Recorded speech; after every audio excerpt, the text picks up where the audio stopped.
Live from downtown Detroit, Local 4 News at 6 starts now. Touching 90 degrees. It's not even quite June yet. Intense heat has moved into Metro Detroit, though, but change is coming.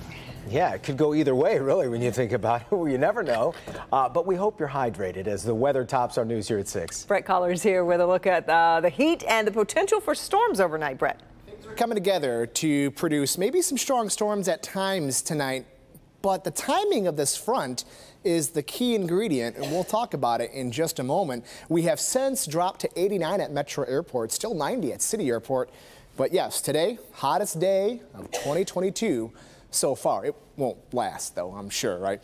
Temperatures are high, as are winds, gusting over 25 miles per hour, but the sustained winds 10 to 15, so a touch breezy, giving us some relief from that heat. Now, this evening, we're going to stay dry, but it's going to feel summer-like out there, right? Dew points are a touch high, so there's even a bit of a heat index factor as well. But as we've been mentioning, changes are on the way. Showers and thunderstorms chances overnight and early Wednesday, more rain Thursday, and then cooler temperatures on tap. We'll time it out for you in just a bit, and you can time it out on the Local Forecasters app. With it, interactive radar, hour-by-hour forecast. It's all right there in the palm of your hand. Just search WDIV weather in your app store. All right, Brett. Some new numbers tonight, putting into focus the sense of frustration so many people in Michigan are feeling. Whether it's the price of basic necessities or the state of the roads which we drive on, or the level of concern is high either way, and it's fueling much of the discussion at the Mackinac Policy Conference up on Mackinac Island. Devin Scillian made the trek up I-75. He joins us live now with more on what this new poll says about our state and our nation. Devin, good evening. Yep. Hey there, KG. You're right. As the annual policy conference gets underway here, the state's political and business leaders trying to tap into what's on the mind of Michiganders and, of course, specifically Michigan voters. They commissioned a poll here that just happened to be through our pollster at Local 4, Richard Zuba of the Glenn Gariff Group. And even though there are a million issues swirling around, the biggest, well, I'm hardly the first to say, it's the economy, stupid. They're holding Joe Biden far more accountable for inflation than they are Governor Whitmer. There are several disconnects clear in the mood of Michiganders as we enter the summer of 2022. Clearly, a large majority of those polled believe as a nation, the United States is headed in the wrong direction. Nearly 70% feel that way. But they seem to feel better about the state at the moment. Only 50% believe Michigan is moving in the wrong direction, a 20-point swing. The poll asks about the issue that Michiganders see as the most critical, and it is the economy and inflation. A third see that as the most important, well ahead of infrastructure and even Roe v. Wade. But here's another disconnect. Despite that, when asked about how they were doing financially, while 28% said they're worse off, 71% say they're either better off or the same. One of the numbers we found was that 50% of those who are 18 to 29 have shifted jobs since COVID hit. There's this great, realignment occurring in the workforce because there's a lot of job opportunities right now. Important to point out, the poll was taken before the school shooting in Uvalde, Texas, and Zuba notes the fluidity of issues like guns and abortion as we head toward the midterms. There's two interesting cross currents coming here. One is inflation, and one is the potential of Roe v. Wade. And now we can add, I think, the Texas shooting and gun laws. And how these cross currents play with independents is really going to decide how these elections look. Well, it's fascinating, isn't it, to see so many people worried about the economy and yet so many people who seem to be saying they're doing fine, which is really fascinating given the high price of gasoline, the high price of groceries right now that are vexing so many Michiganders. Kimberly and Jason, back to you. It really is. Okay, Devin, and we'll speak to you all this week as you're up there in Mackinac. We appreciate it very much. Jason. There are many people who strongly believe Temujin Khensu could not have committed the murder for which he's done decades of hard time. Today, a big setback for Khensu and those who have committed time and energy trying to prove his innocence and gain his release. Victor Williams is live with Khensu's story and how the Attorney General is weighing in tonight. Good evening, Victor. Hey, good evening. Well, Temujin Kinzu is 59 years old and he has spent 36 years behind bars. Any glimmer of hope that he had of being released all went away when he received a denial letter from the state CIU. The question is not whether he's innocent. That's obvious. The question is, why is he still in prison in a cell after 36 years? That's the question. David Sanders knows Temujin Kinzu's story firsthand on how he spent decades in prison without a single speck of evidence tying him to the murder of 20-year-old Scott Macklem in 1986. Kinzu has a mountain of evidence not heard by the jury, much of which was heard in Court of Appeals. Multiple groups rallying for Kinzu's release were disappointed to find out that the Conviction Integrity Unit recently denied his application, saying he doesn't meet the standard to be released, something that Congressman Andy Levin disagrees with. There seemed to be a fairly narrow scope here of the question of whether there's like new evidence that hadn't been looked at, that as opposed to whether this could have been mistaken in the first place. The CIU's claim is that there is no new evidence that has been presented that can prove his innocence, completely ignoring the many people that testified he was in the UP, nowhere near St. Clair Community College when the murder happened. Most defendants would be lucky to have one or two alibi witnesses. He's got almost a dozen. I think there's a sense that the county prosecutors, the people that were involved at the time, would have to come to an agreement that they were wrong. And I don't think St. Clair County folks are going to do that in this case. And we have received yet another brief statement from the Attorney General's office, which almost says nothing, something that for some reason happens on a regular basis when dealing with this case. Specifically, it reads, quote, "The process for review of cases has been consistent since the creation of the Conviction Integrity Unit.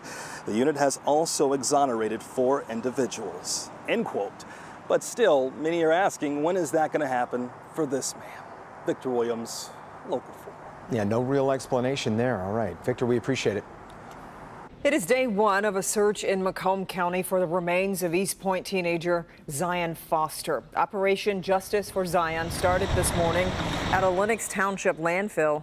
Crews searched a 100 by 100 foot area of the landfill for the 17-year-old. Her cousin, Jalen Brazier, was sentenced to prison after admitting he threw her body into a dumpster when she allegedly became unresponsive while the two were together. The dumpster was later picked up and taken to the landfill. Zion's mother has a message for that crew that's looking for her daughter. Finding her will not give closure, but it will help get justice for Zion. She deserves no less. She doesn't deserve to be where you're looking. Please be safe, be diligent, find my baby. Crews estimate the search could take 6 to 8 weeks. A big moment today in clearing the contaminated green ooze site in Madison Heights. Today, the real work to level the building that caused so much controversy got underway. Consumer investigator Hank Winchester there for us. And Hank, this is a huge step in the right direction. Jason, you're absolutely right. In fact, take a live look behind me. You can see some of that big equipment tucked away right now for the evening. But the most important thing, you can see the big work here is finally underway. The heavy-duty equipment now in place, and some of the work has already been done to tear down the building that has been the center of so much controversy. We're talking about the Green Ooze site in Madison Heights, owned by Gary Sayers. A spokesperson for Eagle today saying demolition of the EPS building will allow Eagle to assess the site and implement a plan to remediate the contamination. This action ultimately will return the property to safe and productive use. In a heated court hearing, Sayers lost his battle to keep the building standing. However, he still owns the property. This defendant has caused a lot of damage to the public. He has allowed his buildings to fall into complete disrepair. But today, a big step in the right direction, a day that many in this city have been waiting for a long time. So the city happy to see this work now underway, but I'm sure many of you wondering, how long is this going to take? Well, it's not going to happen overnight. There's a lot of work to be done, and it has to be done very methodically, because they have to make sure that everything is safe, secure, and that there's no further contamination here in Madison Heights. We're live here tonight. Hank Winchester, help me, Hank, Local 4. Yeah, and we know you'll be watching it all the way through. All right, Hank, thanks. It's been a week since 19 children and 2 teachers were killed at an elementary school in Uvalde, Texas. The mass shooting has more schools looking at their security measures. Some local districts turning to a Michigan-based company that installs an innovative lockdown and alert system. Megan Woods paid them a visit today. Megan, I'm sure they've been getting a lot of calls. They have. The lockdown company says within the last week, they have heard from more than a dozen schools either expressing interest or giving the green light on this system. And Taylor Schools, where we are right now, plans to install that system over the summer. Now, the family behind this business says they are passionate about saving lives. You know, it's our life's work. This is Brennan Woodruff, the CEO for the lockdown company in Brighton. Her father, Rob, invented what they call the boot in 2009 after she was attacked while out for a run. Her attacker barricaded himself in a room. When I hit the door, the locks failed right away. There's no way they're going to be able to get in. They're going to have to literally use TNT. Then in 2012, 20 children and 6 staff members were shot and killed at Sandy Hook Elementary in Connecticut. We saw, you know, these faces of these beautiful children and the teachers that lost their lives and just thought, we have to do something.